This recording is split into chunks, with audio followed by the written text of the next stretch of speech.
مشرقی پاکستان، مغربی پاکستان، ادھر ہم ادھر تم، حمود الرحمان کمیشن، جنرل نیازی، سقوط ڈھاکہ، 16 دسمبر 1971۔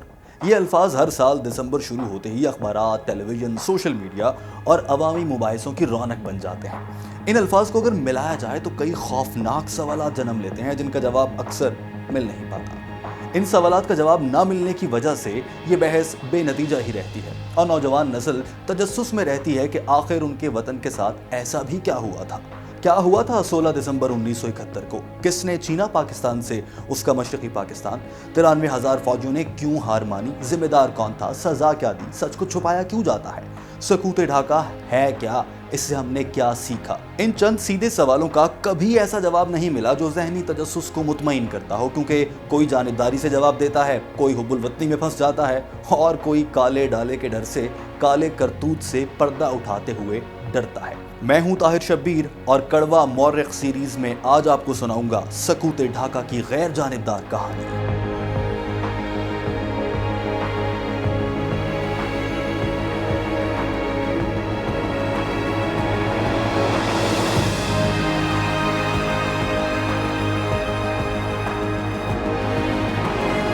جب 14 اگست 1947 کو پاکستان معرض وجود میں آیا تو اس کا نقشہ کچھ یوں دکھتا تھا۔ ایک حصہ مشرقی پاکستان، دوسرا حصہ مغربی پاکستان تھا۔ جغرافیائی لحاظ سے منفرد دو حصوں پر مشتمل ملک کو یکجا رکھنا آسان نہیں تھا، اور سب کو اندازہ تھا کہ ایک نہ ایک روز روایتی حریف بھارت پاکستان کو دو لخت کر دے گا۔ قائد اعظم سے لے کر جنرل ایوب تک آنے والے حکمرانوں نے 24 سال تک مغربی اور مشرقی پاکستان کو جوڑے رکھا اور اختلافات کے باوجود کام چلتا ہی رہا۔ بھارت اس پر نظر جمائے بیٹھا تھا کہ کب موقع ملے اور وہ وار کر کے پاکستان کا ایک حصہ یا تو اپنے قبضے میں لے لے یا پھر کم سے کم اسے آزاد کروا دے اور وہ پاکستان کا حصہ نہ رہے۔ یعنی کہ ہمارے دشمن کا ہدف کیا تھا اور ہمیں کیا کرنا تھا، ہمیں اچھے سے معلوم تھا۔ تاریخ کا جائزہ لیں تو معلوم ہوتا ہے کہ نوزائیدہ مملکت پاکستان کے بنگالیوں کو شروع سے ہی کچھ چیزوں کو لے کر احساس محرومی تھا، جیسے کہ بنگالیوں کو ہلکی ذات کا سمجھے جانا، بنگالی زبان کا پاکستان کی قومی زبان نہ ہونا، نسلی تعصب، لسانی تعصب، نوکریوں اور عہدوں میں امتیازی سلوک وغیرہ۔ یہ کہہ لیجئے کہ ادھر کے پاکستانی ادھر کے بنگالیوں سے ہر لحاظ سے انہیں خود سے کمتر سمجھتے تھے۔ یہ بالکل ایسا ہی تھا جیسے آپ کو خبر ملے کہ پنجاب کے دارالحکومت لاہور میں دھماکہ ہوا ہے تو ریاست کو، میڈیا کو، عدلیہ کو بہت دکھ ہوگا اور سبھی ادارے متحرک ہو جائیں گے اور کئی روز تک یہ معاملہ زیر بحث رہے گا۔ جبکہ اگر یہ خبر ہو کہ بلوچستان کے دارالحکومت کوئٹہ میں کچھ ہوا ہے تو ریاست، میڈیا، عدالتیں، سبھی کو یہ معمولی سی بات لگے گی، کیونکہ وہاں تو یہ سب کچھ ہوتا ہی رہتا ہے۔ کوئی سندھی، بلوچی، پٹھان انسانی حقوق سے محروم ہو جائے تو معمول لگتا ہے، جبکہ پنجاب میں کچھ ہو جائے تو واویلا مچا دیا جاتا ہے۔ ٹھیک اسی طرح بنگالیوں کے ساتھ بھی امتیازی سلوک جاری تھا۔ اس نسلی امتیاز کا بنگالی عوام کو نہ صرف احساس تھا بلکہ وہ اس کے خلاف مزاحمت بھی کرنے لگے تھے۔ لہٰذا اس احساس محرومی کے سائے میں پیدا ہونے والے بنگالی سیاستدان اپنے لوگوں کو سیاسی تقاریر میں یقین دلاتے کہ وہ انہیں باقی پاکستان کے برابر لا کھڑا کریں گے، اور یوں علیحدگی پسندی کی سوچ بنگالی معاشرے میں سرایت کرتی چلی گئی اور بنگالی الگ ہونے کا سوچنے لگے۔ ایسے میں پاکستانی عوام اور ریاست بنگالیوں کے احساس محرومی اور امتیازی سلوک کو کم یا ختم کرنے کے بجائے اس سب سے انکاری رہے۔ جب اپنے جرم کا احساس ہی نہیں تو تدارک کیسے ہوتا؟ ادھر احساس کمتری بڑھ رہا تھا، ادھر احساس برتری کے مزے لیے جا رہے تھے۔ یوں ہی چلتا رہا اور 1970 کے عام انتخابات کا وقت آن پہنچا۔ یہ وہ وقت بھی تھا جب ملک کا پہلا باضابطہ آئین تیار کرنے کی ضرورت محسوس کی جا رہی تھی۔ بنگالیوں کو امید تھی کہ کوئی بنگالی ملک کا وزیر اعظم بن جائے گا تو وہ بھی خود کو قومی دھارے میں محسوس کریں گے، مین سٹریم میں آ جائیں گے۔ اس وقت ملک کے صدر تھے فوجی آمر جنرل یحییٰ خان۔ آمر یا فوجی ڈکٹیٹر کبھی بھی اتنے آرام سے الیکشن کروانے کے لیے تیار نہیں ہوتے اور اقتدار کو طول دینے کے بہانے تراش کرتے رہتے ہیں، مگر یحییٰ تیار ہو گئے تھے کیونکہ انہیں معلوم تھا کہ آئین سازی کے معاملے کو لے کر ایسا ڈیڈ لاک بنے گا کہ کسی کی بھی حکومت نہیں بن پائے گی۔ بہرحال انتخابات کی گہما گہمی تھی۔ پاکستان کی مقبول ترین سیاسی جماعت تھی پاکستان پیپلز پارٹی، قیادت کر رہے تھے ذوالفقار علی بھٹو، جبکہ بنگلہ دیش کی مقبول سیاسی جماعت تھی عوامی لیگ، جس کی قیادت کر رہے تھے شیخ مجیب الرحمان۔ یہ اصل کانٹے کا مقابلہ تھا۔ بنگالیوں سے ان کے لیڈر شیخ مجیب الرحمان نے وعدے کیے کہ مجھے ووٹ دو، میں پاکستان کا وزیر اعظم بن کر بنگالیوں کی محرومیوں کو کم کروں گا اور پراثر آئین سازی سے انہیں باقی پاکستان کے برابر حقوق دوں گا۔ بنگالیوں کو امید پیدا ہو چلی تھی کہ اب قومی زبان اردو نہیں بنگالی ہوگی، امتیازی سلوک ختم ہو جائے گا۔ اسی لیے بنگالیوں نے بھی شیخ مجیب الرحمان کو خوب سپورٹ کیا اور ان کے حق میں ووٹ بھی کیا۔ शेख मुजीबुर रहमान बांग्लादेश से 162 आम नशिस्तें जीतने में कामयाब हुए, जबकि भुट्टो को पाकिस्तान की 81 सीटों पर कामयाबी मिली। यानी शेख मुजीबुर रहमान को अक्सरियत मिली और वो मरकज में हुकूमत बनाने के लिए तैयार थे। उन्हें मुल्क का वजीर आजम बनना था, मगर ऐसा कभी ना हुआ। भुट्टो ने कहा, माना कि शेख बांग्लादेश से भारी अक्सरियत से कामयाब हुआ है, मगर पाकिस्तान की आइन साजी में हमारा भी हिस्सा होगा। इसी पर इख्तलाफ बढ़ गया और यूं मामला शिद्दत पकड़ गया। यही वो मौका था जब इधर हम उधर तुम का नारा भी सामने आया। कहा जाता है कि भुट्टो के ये अल्फाज मुल्क तोड़ने का बाइस बने कि ठीक है, तुम बांग्लादेश में जीते हो तो वहाँ हुकूमत बना लो, मैं पाकिस्तान में जीता हूँ, मैं इधर हुकूमत बना लेता हूँ। यानी कि एक मुल्क में दो हुकूमतें। भुट्टो तो खुद ही मुल्क तोड़वाने की बात कर रहे थे, मगर हकीकत यह है कि भुट्टो ने ये जुमला कभी भी इन मानों में नहीं कहा था, बल्कि ये जुमला तो भुट्टो का था भी नहीं। ये जुमला उस वक्त के एक अखबार की हेडलाइन था और इस जुमले के खालिक रोज़नामा आज़ाद के एडिटर अब्बास अतर मरहूम थे, और उन्होंने ये हेडलाइन भुट्टो की एक तकरीर का निचोड़ पेश करने के लिए लगाई थी, जिस तकरीर में भुट्टो ने शेख मुजीबुर रहमान और अपने मुतालिबात का एक मवाजना किया था कि उधर के मुतालिबात ऐसे हैं, इधर के मुतालिबात वो हैं।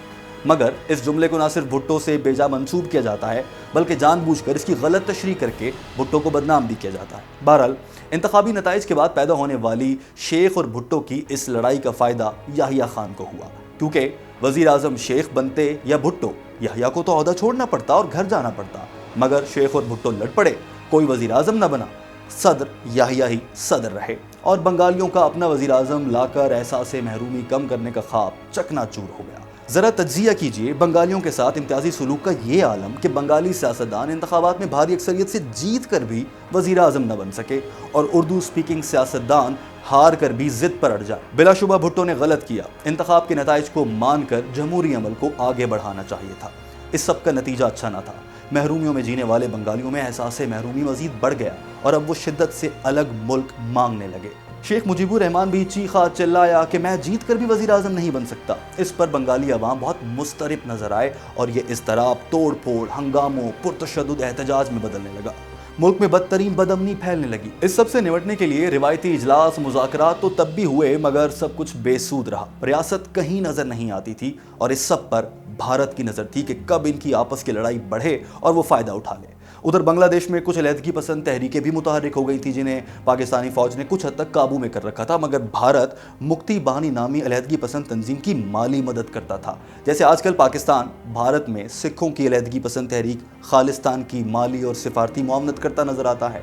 बहरहाल, मुल्क में अनारकी, बद इंतज़ामी और बेअमनी थी। मुल्क दो ग्रुपों में मुनक़सिम नजर आता था, जैसे कि कोई दो भाई ही आपस में लड़ पड़े हों। 27 मार्च 1971 को अखबारात ने एक सुर्खी लगाई, पाकिस्तान खाना जंगी के दहाने पर मगरबी पाकिस्तान ने अपनी आज़ादी का ऐलान कर दिया। इस खाना जंगी से निपटने के लिए हमा वक्त मसरूर सदर जनरल याहिया ने पाकिस्तान से फौजी बांग्लादेश भेज दिए। यूं फौज ने अलहदगी पसंदों यानी मुक्ति बहानी और दीगर के खिलाफ कार्रवाइयाँ शुरू कर दी। अब पाकिस्तान की फौज पाकिस्तान में ही पाकिस्तानियों मगर बंगालियों के खिलाफ लड़ रही थी और ये वाक़यात बार बार पेश आते थे। यही वो वक्त था जब सबको समझ जाना चाहिए था कि इसके नतीजे बहुत ख़तरनाक हो सकते हैं, ये खेल नहीं खेलना चाहिए। बहरहाल, बंगालियों को सीधा करने के लिए यहाँ से फ़ौजी भेज दिए गए। ये पाकिस्तानी फ़ौजी जब महरूम बंगालियों के इलाकों में गए तो इनके कारनामे नाकाबिले बयान हैं। फ़ौज के साबिक़ तर्जुमान सिद्दीक सालिक, जो उस जंग का भी हिस्सा थे, अपनी किताब में लिखते हैं कि फ़ौजी अफसरान ने बंगाली ख़वातीन को अगवा, तशद्दुद, जिनसी ज़्यादती, बेटी को बाप के सामने, बहन को भाई के सामने ना जाने क्या क्या जुल्म ढाए। यानी कि अगर किसी फौजी को भूख लगी है तो किसी भी बंगाली घर में घुसेगा, पहले वहाँ पर अपनी हम उम्र औरत से जिनसी हवस की प्यास बुझाएगा, फिर उस औरत के हाथ का बना खाना खाकर भूख मिटाएगा और चलता बनेगा। सिर्फ फौज नहीं, मुल्क के दीगर इदारे भी अपनी बिसात और औकात के मुताबिक बंगालियों पर और उनके माल और दौलत पर खूब हाथ साफ करते नजर आए।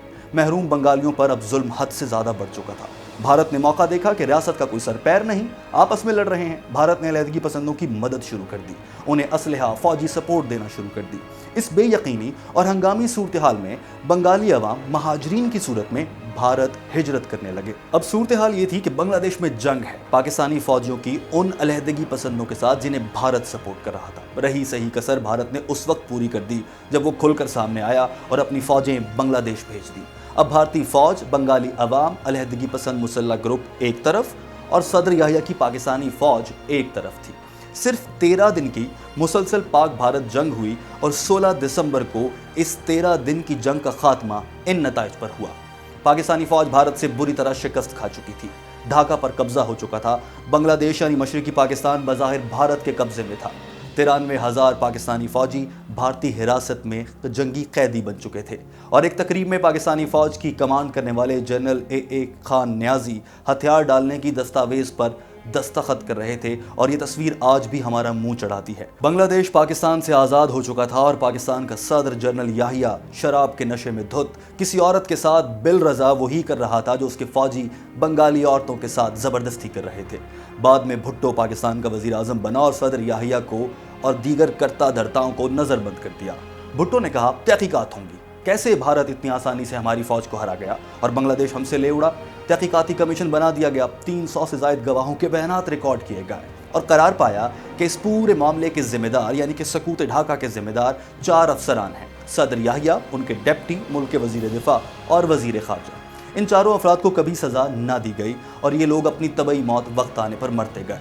ये वही तहकीकाती कमीशन है जिसे आज हम हमीदुर रहमान कमीशन के नाम से जानते हैं और इस कमीशन के कुछ लीक मंदरजात से मालूम हुआ है कि सकूत ढाका की असल शख्सी जिम्मेदारी अगर किसी पर आयद हो सकती है तो वो उस वक्त के सदर याहिया खान थे, जिनके बारे में एक साबिक फौजी एहलकार ने लिखा है कि जब पाकिस्तानी फौज भारतीय फौज और मुक्ति बानी से 71 की जंग में मार खा रही थी तो स्ट्रेटेजिक मुशावरत के लिए बार बार फौजी अफसरान ने सदर जनरल याहिया से रब्ता किया, मगर हर बार ऐवान सदर के फ़ोन ऑपरेटर ने यह कहकर इनकार कर दिया कि साहब अभी दस्तयाब नहीं, वो अपने कमरे में हैं और 4-5 बोतलों की इजाफी नफरी भी मंगवाई है। मालूम हुआ कि ऐन उस मौके पर जब पाकिस्तान टूट रहा था, फौज को शिकस्त हो रही थी, तो इसी फौज का सरबराह अपने कमरे में उस खातून रिपोर्टर के साथ रंग रलियां मना रहा था जो बांग्लादेश की ही सूरत हाल पर उनका मौक़िफ़ लेने आई थी।